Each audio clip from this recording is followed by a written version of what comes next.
Hi, everybody. So, this is really exciting. We are here to talk about the finale of The Crown, the series The Crown, for this season. And we've been able to talk about each of the episodes. And my friend Tom has joined me for that. And we are here to talk about finale. Can you believe it? Well, yeah, this is finally it. Looking forward to the next one already, though. I know, me too. Me too. And my voice is a little I'm not at a full voice yet, but hopefully it won't be too bad. I've had a bit of a flu, so you have to bear with us. But we just wanted to talk about this finale. So, um, it was interesting. What was your overall thoughts, sort of your overall response to this finale episode? It actually left me kind of low. I felt like they kind of ended on a downer. Um, it's and maybe they're trying to give it that the game is on kind of feeling to set us up for the next season. Yeah. But mostly, I just felt kind of depressed. Yeah. Uh, the overall tone of it.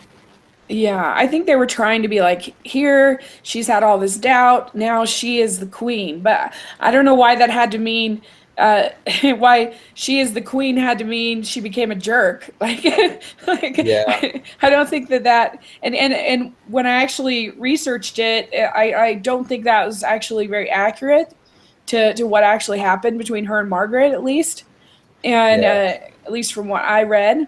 And so I don't know. I did find it an odd choice that they did, and I kind of felt the same way. I just felt sort of, I guess, because the for me the Margaret and Elizabeth episodes weren't my favorite. Were kind of melodramatic and just not my favorite. And so the fact they kind of ended it on that um, was wasn't my favorite choice that they could have made. I would have rather it have been ended on like a, I don't know, maybe something coming up with some kind of world conflict or uh, I don't know, just something. I thought those were the stronger episodes, the more sort of political, the more sort of maneuvering, trying to kind of figure out her place amongst Churchill and those kinds of things. To me, that was a lot stronger than the personal with her and her sister kind of episodes. Well, they are sort of tying off the theme, though, of the personal versus the public. Um, Yeah, and the fact um, that now uh, that Elizabeth Windsor is dead, right? And I think that especially the final scene is meant to give you the sense of the final nails in the coffin. She really is no longer the person she was when we yeah. started. She's no longer the person that made that promise to her father, uh, Yeah, you exactly. know, back in the day. And so it's true. My first question is, why do you think they are why do you think the House of Lords and the Parliament or whatever are so against Margaret marrying George? Um, I Because it's think really the opposition comes from them, not from Elizabeth. right. Yeah, they say it's moral. I'm inclined to take that at face value to at least to some extent. Uh-huh. Um, that even in the 50s, mores were changing, and there was there was something in the air. Elvis Presley was a thing, um, and John Lennon was sitting in the cinema saying, "That's a good job." And the 60s were about to happen, right? So I think there was a sense of like wanting to um, conserve the culture, and that if you want to conserve morals and mores, you've got to start at the top. I think that Right. was the thinking. There could have also been just some petty, political backstabbing involved. Yeah, they weren't super clear on it, but I think all those things probably played a part. But But it was the church law. Like it was the Church of England's law that they were parallel with the Catholic Church that uh, after you're divorced, that you can't divorce really. That if you divorce, you can't marry again, or it's adultery. Which is really interesting because isn't that why the Church of England got started in the first place? Was Yeah, to make room for yeah, divorce? yeah, I mean, I'm no expert, but yeah, I don't know. I just found it kind of interesting because I don't know. You just think like, why do they care so much about this person who's not even like she's not going to be queen? Like she like I don't know. It just seems so periphery for them to like care that much. yeah. And well, and I think that British society felt the same way. Yeah. And so, Elizabeth and her family are stuck between the gears of the old establishment and the pressure from the press and the social changes in England to both want their priorities represented Hmm. by the royal family, Yeah. and then the people involved, the human beings, get kind of crushed between the gears. Yeah. Yeah. That's really probably a theme of the season is Yeah, the human beings get lost in all of this. yeah, Which I think is probably somewhat true for leadership in general. Like whatever leadership you're going to be in, like you start out thinking you're going to be like all magnanimous and fair and everything, but then governing is hard, and yeah, it makes you have to make tough choices, and yeah. It's not to be fair to everybody. yeah, exactly. So, um, were you surprised that they broke up? Yeah, I was. I really was. I thought that she married him. And I Yeah. must. The thing is that like in my reading, their relationship was off on the periphery. I know that Princess Margaret's husband recently died, but somehow I must have missed that her It husband wasn't. wasn't Peter. Um, but anyway, yeah, Yeah, that's according strange. to according to Wikipedia, which take it with a grain of salt, of course, but that it was actually more of a religious decision than anything else. That she would have had to have married him civilly outside of the church, and she wouldn't have been able to have taken communion, and that um, she says here that And she would have lost her title and allowance. yeah, her She, title and allowance. But it sounds like, at least to me, her statement was she says, I would like it to be known that I have decided not to marry Group Captain Peter Townsend. I have been aware that, subject to my renouncing my rights of succession, it might have been possible for me to contract a civil marriage. But mindful of the church's teachings that Christian marriage is indissoluble and conscious of my duty to the Commonwealth, I resolved to put these considerations before others. I have reached this decision entirely alone, and doing so, I have been strengthened by the unfailing support and devotion of Group Captain Townsend. So, at least from what I read, it sounded like the religion thing was actually a pretty big factor in her decision well, about, that's the sort of copy. going against the church. Yeah, that's the copy that she read. Now we don't know to what extent that's really true. Yeah, I guess that's If you true. take it at face value, then yeah, she did some soul searching and made a religious decision. They don't portray that in this, do they? They Yeah, portray that's true. her as being forced into it and not really, sort of taking her medicine, but definitely not coming to the decision alone. Definitely a lot of, there was a game of tennis that she lost. This back and forth. So Yeah, I guess that's true. It could have just been sort of nice, the nicest sort of way to kind of phrase it in a way, yeah, um, to make her kind of save face. Uh, that's true. And I don't know, were you suspect of the fact that basically the way they showed it here is that like the lords and stuff basically created this rule out of nothing in order to stop this from happening, and that they hoped that it would just go away after 2 years, and so then they create this rule. um and I don't no, know. I didn't get the impression that they created the rule. What I understood was they knew that this rule was in place. and they figured that the delay would just cause everything to blow over, and they wouldn't have to confront it. They wouldn't have to cross that bridge. But then it didn't go. Oh, They did have to mention that to the queen. So like it's yeah, I think she's the queen is still having this problem of not everybody's giving her the whole picture. yeah. Yeah, I mean, it seemed like should she have been sort of more like even more upset or questioning or was her what do you think of her response to that whole thing? Um, I don't know. I think she's doing her duty, and I Yeah, think that's that. Like the bedrock of her character is that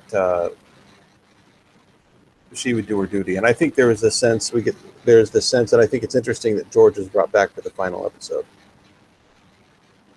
Margaret made the promise because Daddy wanted her to do it, and uh, I think she broke the promise because she thought Daddy would have wanted her to do it.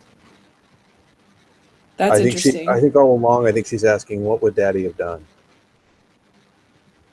Uh, Interesting. and I think that's exactly what she does. And I don't think I think with the look on her face in that, closing shot as they're taking her portrait, that look on her face is, I had no idea how much it would cost me to do what Daddy would want me to do. So you think he would have been supportive of her doing this to Margaret? I do, and I base that on the scene, the duck hunting scene, where um, that dude who was going to replace Churchill approached him and said, "Hey, can you talk to Winston? You're buds. Um, if you go to him, I know." And he's like, I would do that for a friend as myself, but I'm not myself. I'm the king, and I can't do that sort of thing. Like, because that's so. Yeah, he's at least in terms of friends and tight little personal loyalties. He he he understood the necessity to separate himself as king from that stuff. Hmm. Yeah, I think that's probably true. I guess I figured he was such a softie though to Margaret, and they had such a special relationship that I guess I just assumed that he'd be kind of won over in the end Yeah, I by mean, it. I think there's a good argument either way. I really do. Yeah. I what would George have wanted? I think that we have a disagreement between Elizabeth and Margaret over what he would have wanted and what he would have done.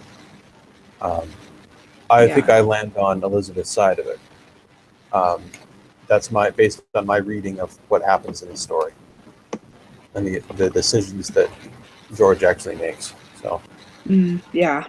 So we get this second plot of Philip getting sent to Australia because he's playing around, he's causing trouble, and so I don't know. How did you feel about that? Did you think that is she sort of trying to like send him away to reform?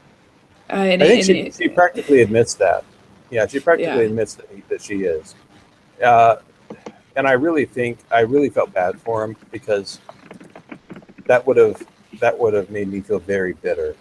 Um, I would have felt very condescended to. I think his reaction is entirely natural. What I did find interesting about that is that immediately after having that conversation with Elizabeth about why he's having to do this alone, etc., and that little scene, immediately after he runs into Margaret in the hallway, and they're definitely commiserating. Mm, You know what I mean? Like, I thought that was yeah. really interesting because all of a sudden they're very chummy because they're both in the same pickle. I Yeah, thought they're that was both interesting. yeah, that's true. That's a really good point. They're both kind of having their lives kind of managed and their agency sort of managed by this woman in this relationship. And that's got to be frustrating, when you're a real independent type like the two of them are.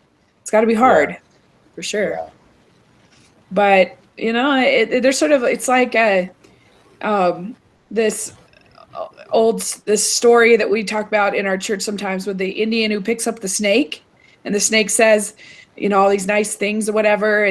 But then he bites him and he says, you knew what I was when you picked me up. And I sort of feel that way about some things like this. Like, you knew, like Margaret less so, because she obviously has no choice where she's born into. But like with Philip, you knew what it was when you picked her up. Like you knew what it was. Like you went into this with eyes wide open. So I don't feel as sorry for for him, especially when people are struggling so much.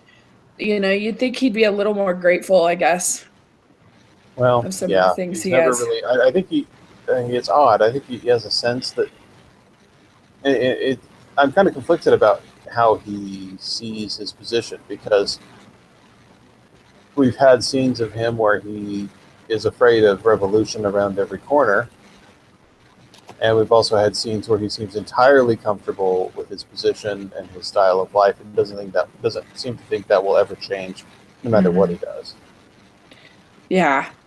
Well, and I mean, I guess if you're not happy with your life, like look what this is what has been frustrating to me is I saw this potential in the inauguration, Philip, that I thought, oh, this is great. Like this is how he's going to contribute and this is what's going to matter. And then I just felt like that died immediately after, and he didn't sort of run with that to modernize. And maybe, there's just like you could televise the king, obviously the queen's speeches. There's lots of things that he could have kind of taken that mantle and just sort of run with it, but he never really did.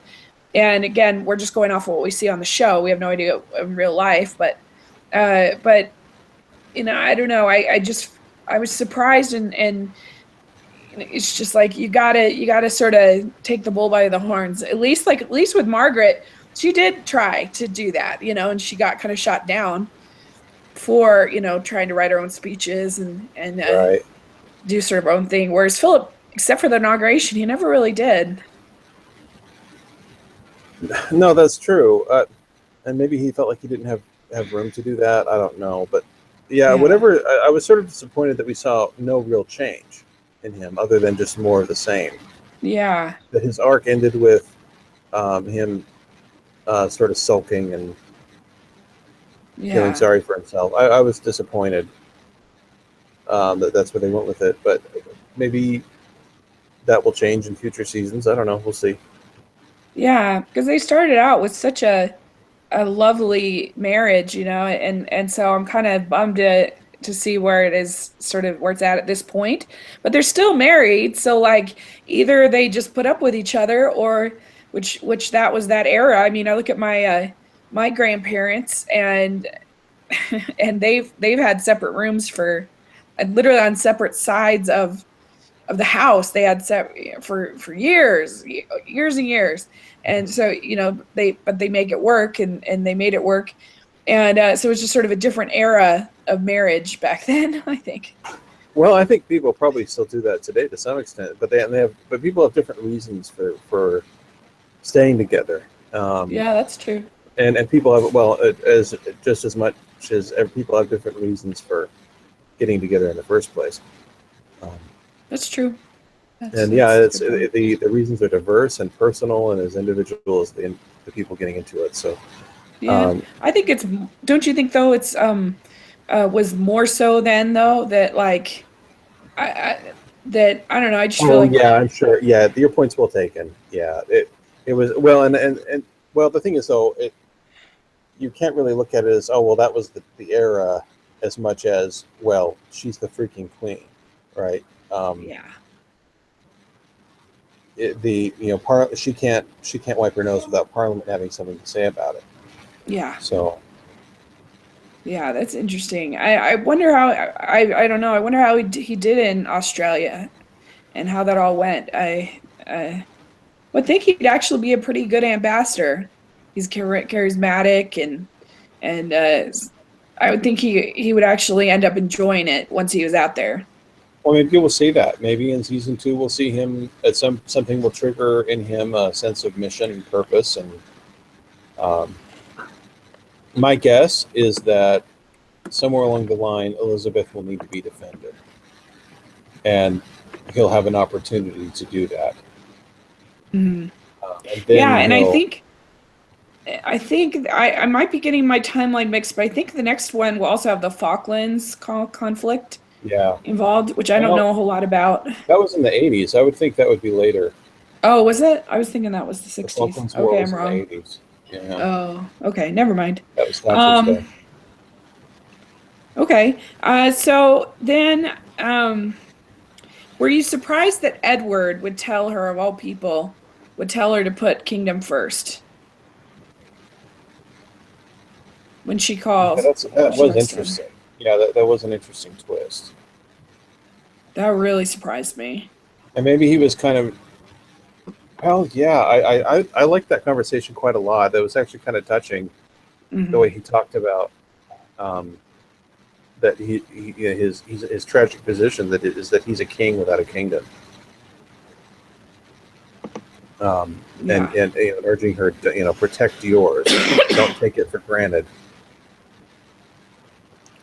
Yeah, that I was really surprised, that that okay, I guess Andre is saying in the chat room that it's the Suez Crisis, I guess, was the one I was thinking Oh, about, the okay. Falklands. Okay, that sounds right. I knew there was one coming up that I heard about, but I guess I got the names Yeah, and confused. they definitely set the table for that. Yeah. So, but yeah, it did really surprise me, especially with what an important part this season that he has been and that conflict has been, that he said that to her. And I'd always he says at the beginning that I don't have any regrets that I did what I did, but then he has, I But he don't know, does. just but he does, obviously, if he would give her this advice. Yeah. So interesting. Okay, so do. What I So like yeah, about basically, that, oh, what I sorry, go like ahead. about that, sorry, I didn't mean to interrupt, but yeah, one last note about that. What I like about that is that um, sometimes that's how life is. Sometimes we're choosing between two really bad things, and you have to decide which are you more willing to, which thing is going to keep you up at night in the future. Yeah. Yeah, that's true. Yeah, you kind of have to make, not every decision in life is between a bad decision and a good decision. Some decisions have good sides and bad side, and you have to decide sort of what poison you're going to drink. Yeah, absolutely. So, Andre says season 2 will feature extensive flashbacks of Philip's childhood. Looking forward to that backstory. And it will deal with Charles's childhood and teenhood. So that's interesting. Yeah, I noticed that. Yeah, I'd like to address that too. The scene, the fishing scene. Yeah. Yeah, what do you think of that? Um, I don't think that quite played for me. That didn't quite play the way they intended to, because that felt very familiar. And when a boy is about that age, because my son is about that age that Charles is in this, Uh-huh.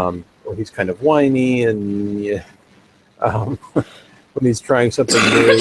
Oh my gosh, that picnic! Like the like uh, I looked completely inhospitable. They're trying to have a picnic, and there's laying out a picnic, and there's a you know 80-mile-an-hour winds whipping Yeah. their hair around and stuff. But True. but I didn't that didn't strike me as, oh, he's being a real jerk to the kid.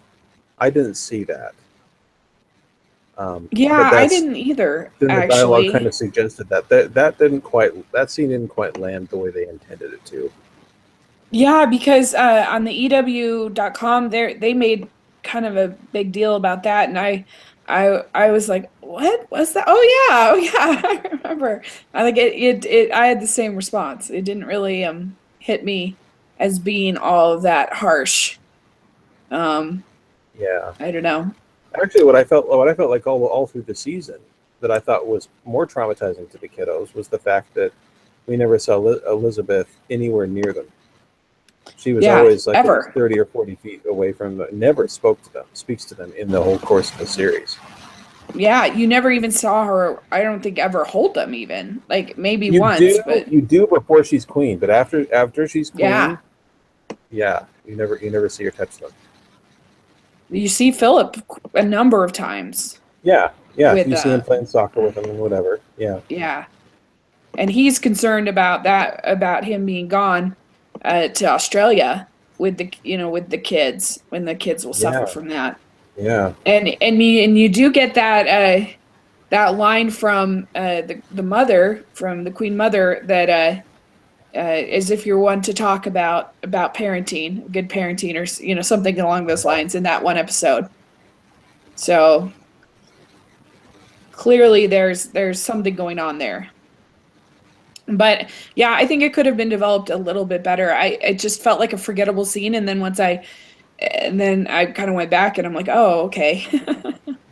So uh all right. Well, yeah, so my last question was just about this episode, at least, was just, so they end with her not allowing the marriage and the announcement, and she is sort of pictured as the cold queen. And then that's how the series season sort of ends, with her, getting her portrait done, and her sort of just this icy sort of demeanor about her. And we already talked a little bit about, how that wasn't our favorite way to end the this season. Did you have any other thoughts kind of about that? um, yeah. Just I felt very. I came away from it feeling very cold and feeling really Hmm. sorry for everybody involved. I didn't. I was hoping for some sense of like feeling just really affectionate towards Elizabeth and or whoever it is I'm supposed to like, but I didn't. And so to some extent, it was a disappointment. I'm still in, of course. I'm not, Yeah. but I was I was hoping to feel better about the characters walking away from it than I did. But it was a very complicated ending. Yeah.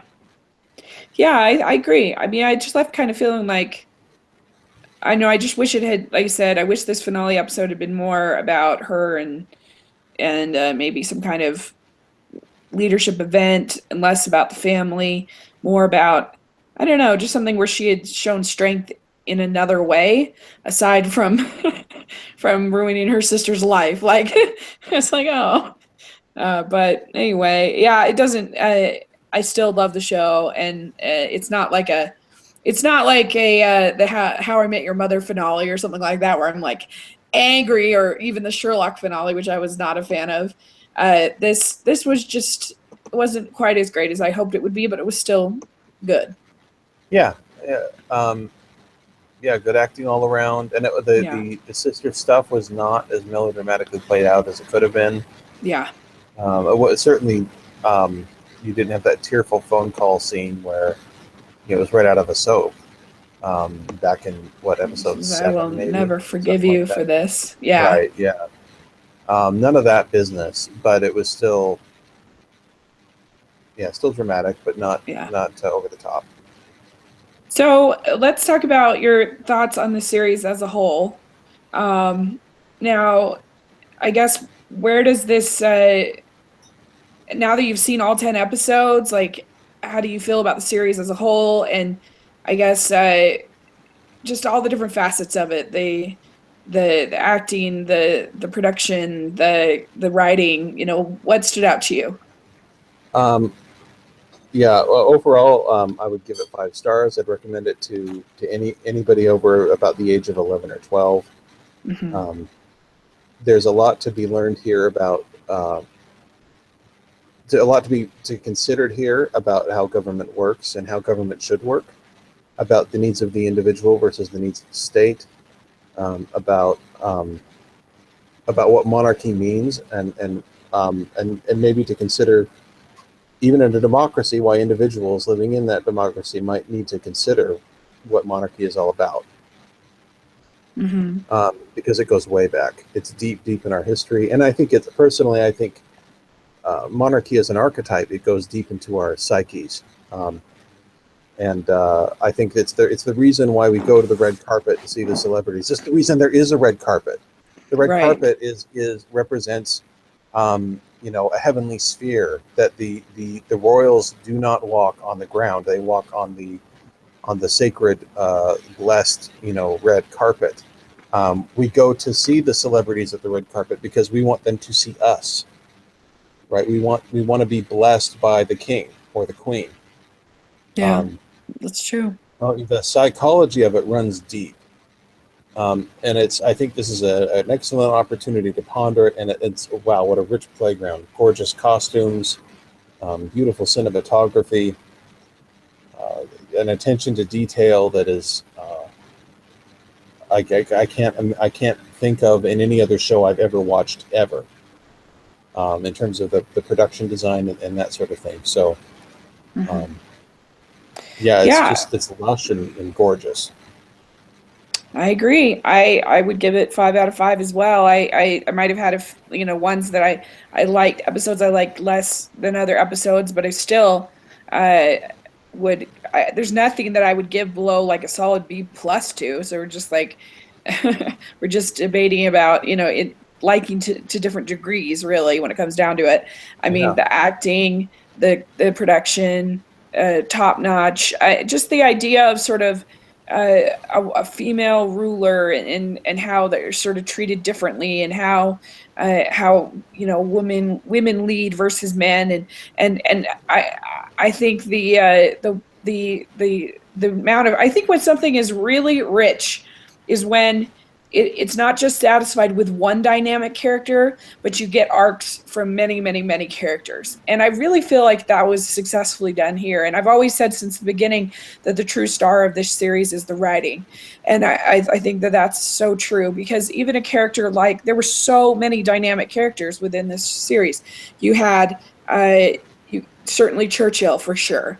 You had, and obviously Elizabeth Churchill. You had you had story arcs from Margaret, you had story arcs from Philip, you had story arcs from the Queen Mother. I mean, there were a lot of characters that you saw a full story. Yeah, that packs a lot And into 10 episodes for sure. yeah, and I mean that's just the writing and the acting, and there were so many amazing small things that we practically forgotten, but we forget how great that they really were. Like the Eileen Atkins playing the mother of George and Edward, Right, yeah. and her amazing deathbed speech about giving up the calling of being a queen, and that's just, I mean, it's just one of this tiny little moments that you forget. And I mean, I don't know, what would be your favorite episode of all of the 10? Oh boy, I think probably the one with the coronation. Um, That was great. That was yeah, great. they really gave us. I really felt like I had a seat, um, and that was lovely. But at the same time, they also kept the story moving, and we got a bit of history. And it was overall, that was, the education of it was great. But yeah, Yeah. you're right. It is so rich, and I love that. It occurred to me that, yeah, you can walk away from this either liking or hating any or all of these characters and be right. Right. Like Exactly. you have, they're ambiguous, they're human, they're three dimensional. Hmm. I think that's where The Yeah. Office works so well, right? That especially characters like Michael Scott. One episode you're hating his guts, and the next episode you're feeling sorry for him. Well, wow, that's hard to do in TV. Yeah. I mean, I think the closest they got for a villain, particularly in certain episodes, would have been Edward, but even he had Yeah, softer he was moments. ambiguous. Yeah, Yeah. yeah. I couldn't believe, like, I really wanted to hate him, and that was my, like, I enjoyed hating him, Like but the episode when he's calling everybody names and everything. That was the most sort of um villainous kind of uh, episode. but then you see him, the tears rolling down his cheeks as he plays the bagpipes, thinking of his home, Yeah. yeah, you do kind of, on the one hand, I'm like, well, cry more, you jerk, but on the other hand, it's you do kind of feel sorry for him. Yeah. My favorite episode was the fog. That episode just blew me away. I mean, I never heard of that. I never heard of the Great Fog, and to think that as many as 12,000 people might have died, like that blew my mind. And the way that they used, because one of the critiques I've heard of the show is that it's not about the common man, it's about, you know, these aristocrats or whatever. And it's like, first of all, not every show can be about everything and everyone. There's other shows. Yeah, exactly. It's the same period, and it's the opposite end of the social spectrum. So just go watch that.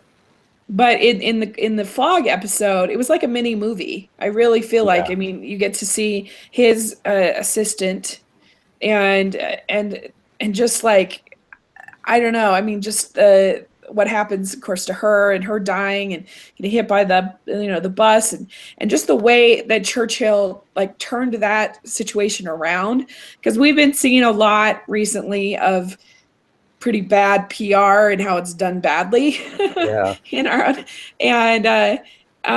And so I don't know, I just thought that was amazing to just see him like just own those reporters and own the situation. And he had been, you know, having all this criticisms and critiques to the point that his adversary couldn't even, like, he was just like, I can't, what can I even say, you know, like I can't.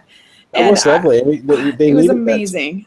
Like, you can't just, and well, the you know, World War II is big, but within the microcosm of this show, we need to see that Churchill still had it. We need to see that. We needed to see his powers on display, to some extent. Yeah, I mean, he just owned that situation, and just like, you know, my dad's always talking about how you need to turn a negative into a positive in a situation, and that's like true, like that is like the true success, like in life, is if, you know, if you have, say, a bad customer service experience, you can kind of turn that into a positive experience. That's like true success. And so like that was just the ultimate example of it, you know, like it was you know, things were going bad, people weren't liking him, he was getting very criticized, and he turns this horrible situation into this powerful moment. And I thought it was great. That's a theme that we're going to see play out in the next season. I hope that, because obviously things aren't working out so well for Elizabeth and Margaret. I hope we see that. I hope we can see them make some lemonade out of these lemons. Yeah, you know? It's true. It's true. That would be really good to see. And I don't know. And that was just, I want them to make a movie about the Great Fog, because that just was so incredible to me. I couldn't believe that it took that many people. You think that there were like 3,500 people that died on 9/11, and how just completely devastating that was, and rightfully so, and that this could have been 4 times. And it just shows where they were at, because if you think about the fact that like they didn't even really have like mourning of it, you know what I'm saying? Like, it's not like it was ever really sort of talked about that much. I mean, you just think that's like post-war, like people were probably somewhat kind of used to grieving and used to that kind of a thing in a way. It wasn't even like that huge of a crisis. Yeah, I think it was mostly just the sense of like, the sense of it was like, oh well, these people got sick and died. Kind of, sort of the diffuse way that you know, influenza kills, you know, hundreds of people, maybe thousands every year or something. But you know, we don't erect memorials and dramatically read their names from a pulpit or anything. So. But you know, you're right though. It's amazing the depth of that crisis, and it was cool to see that microcosm of how do they deal with these kind of crises. Yeah, it was just great. In the chat room, Noki Bafuro says their favorite was episode 9, so just the last one, and. So, and then Audrey's giving some examples of modern day political figures that have inspired people like Churchill did. JFK inspired a whole generation to join the Peace Corps. Bernie Sanders is inspiring a whole generation to hope they can affect change. So that's their feeling. That's good.